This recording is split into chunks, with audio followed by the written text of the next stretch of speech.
आज का वीडियो उन लोगों के लिए है जो नीट 2027 के अंदर में एक अच्छी रैंक चाहते हैं। तो इस वीडियो के अंदर हम डिस्कस करेंगे time table, how to take lectures, notes कैसे बनाएं, रिसोर्सेज कौन कौन से यूज करने हैं, रिवीजन कैसे करना है और टेस्ट कब देने हैं। हर वो चीज जो आपको इस जर्नी में मदद करने वाली है to get a good rank. तो hello everyone, I am Tathagat Avtar, currently second year MBBS student at AIIMS new Delhi. तो हम बिना टाइम वेस्ट किए काम की बात पे आते हैं। तो first point is time table. तो आपका टाइम टेबल क्या होना चाहिए? सबसे पहले तो आपका मिनिमम स्टडी आवर्स जो होगा वो 12 आवर्स होगा। आप 13 to 14 आवर्स भी पढ़ सकते हो, बट मैं आइडियली 12 आवर्स लेके चल रहा हूँ, जिसमें से आपके 4 आवर्स के लेक्चर होंगे और फिर आपके पास बचते हैं 8 घंटे। तो फिर इस 8 घंटे को यूज कैसे करना है? 8 घंटे को आपको डिवाइड करना है 6 and 2 आवर्स में। 6 आवर फॉर 12th और 2 आवर्स आपको देने हैं 11th के रिवीजन के लिए, क्योंकि स्टार्टिंग में जो होता है वो सिलेबस थोड़ा धीरे चलता है और लंबे टाइम तक पढ़ाते हैं एक ही चीज को, तो हमारे पास काफी टाइम होता है। तो हम 11th को रिवाइज करेंगे 2 घंटे। आप रिवीजन को कैसे करना है? तो आप वीक में 2-2 दिन पर सब्जेक्ट दे सकते हो, 2-2 घंटे करके। फिजिक्स में जैसे आज थ्योरी रिवाइज करा, तो कल दूसरे दिन क्वेश्चन प्रैक्टिस करेंगे 2 घंटे बैठ के, जिसमें हम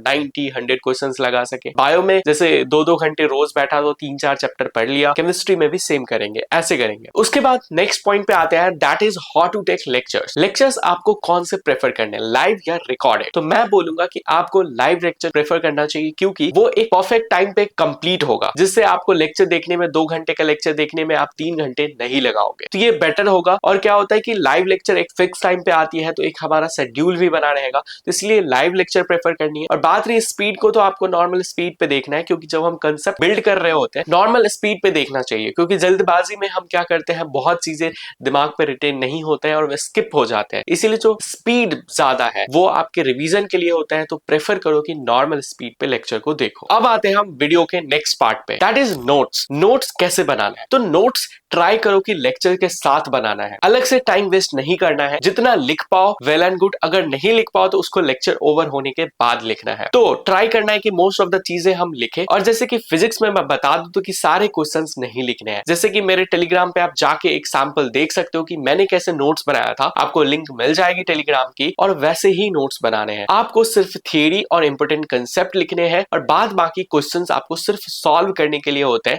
उसको नोट्स के अंदर इंक्लूड करने का कोई पर्पस नहीं है। इससे बेटर है कि आप उसको मल्टीपल टाइम सॉल्व करो। केमिस्ट्री के नोट जो टीचर पढ़ाते हैं जितना लिखते हैं आप उतना नोट करना है। बायोलॉजी में भी आप टीचर्स के साथ जो लिख रहे हैं उतना आप उनके साथ साथ लिखते जाओ। अगर आपको ये कंफ्यूजन है कि लेक्चर्स कहां से देखना है, तो आप यूज कर सकते हो पीडब्ल्यू के ये बैचेस, जैसे कि अर्जुना है, लक्ष्य है और यकीन है। और एक खास बात है कि जैसे कि आप यदि अर्जुना का बैच परचेज करते हो, तो जितने भी आगे अपकमिंग बैचेस है और साथ में उदय बैच है 2027 के लिए, वो आपको फ्री मिलेगा। साथ में लक्ष्य के साथ लक्ष्य के अपकमिंग बैचेस और साथ में आपको परिश्रम बैच फ्री में मिलेगा। और साथ में इसमें आपको मिलते हैं लाइव लेक्चर्स, और साथ में मिलते हैं डीपीपीज, उसके सॉल्यूशन, एआईटीएस के टेस्ट और भी बहुत सारे ऑप्शंस। तो आप इस विश्वास दिवस पे इसकी प्राइसेस भी कम है, तो आप इसको एक बार जरूर यूज कर सकते हो। और साथ ही मेरा कूपन कोड यूज कर सकते हो अवतार to get a extra discount. और साथ में इन बैचेस के साथ इनके मॉड्यूल्स भी है, तो आप एक बार जरूर चेक करना। इन बैचेस की लिंक और बुक की लिंक मैं पिन कमेंट में डाल दूंगा, एक बार आप जाके जरूर चेक करना। उसके बाद आते हैं next point, that is resources. तो मैं एक परफेक्ट रिसोर्स बता रहा हूं जिसको आप फॉलो कर सकते हैं, और इस रिसोर्स को फॉलो करते हैं तो आपको एक अच्छी रैंक लाने से कोई नहीं रोक सकता। सबसे पहले आपको यूज करना है अपना क्लास नोट्स। क्लास नोट्स आपको 110% आना चाहिए। उसके बाद आपको कोई भी एक मॉड्यूल या कोई भी एक स्टैंडर्ड बुक यूज करनी है। मॉड्यूल्स ज्यादा बेटर होगी, क्योंकि उसमें बहुत ज्यादा क्वेश्चंस नहीं होते। उसके साथ आपको यूज करना है नीट का पीवाईक्यू, और साथ में आपको यूज करना है जेईई मेंस का पीवाईक्यू। अगर आप इतने रिसोर्स यूज करते हैं तो ये एक परफेक्ट रिसोर्स होगा। अब आता है नेक्स्ट पॉइंट पे, दैट इज सेल्फ स्टडी वाला पार्ट और रिवीजन वाला पार्ट। जैसे कि आपके पास 6 आवर्स है जो आप 12th को दे रहे हो, आप इनको डिवाइड कर लो 2-2 घंटे में पर सब्जेक्ट। यदि आपको फिजिक्स में थोड़ा कम लग रहा है तो आप एक्स्ट्रा 1 घंटा पढ़ोगे और उसको 3 आवर कर दो। उसमें क्या करना है, सबसे पहले आप मान लो कि 2 आवर्स फिजिक्स के लिए पढ़ रहे हो। 1 आवर्स के अंदर में आप आज जो पढ़ाया उसको आप 10 या 15 मिनट के अंदर में फटाफट रिवाइज करोगे कि क्या कॉन्सेप्ट पढ़ाया। कराया। फिर आधे घंटे के अंदर में जो भी लेक्चर्स में क्वेश्चंस कराए, 10 हो, 15 हो, 20 क्वेश्चंस हो, सारे क्वेश्चंस उस दिन लेक्चर ओवर होने के बाद अटेम्प्ट करना है। ये सब चीज आपको 1 घंटे में करना है। दूसरा 1 घंटे में आपको 40 to 45 क्वेश्चंस लेके किसी मॉड्यूल का या किसी भी बुक का लेके बैठना है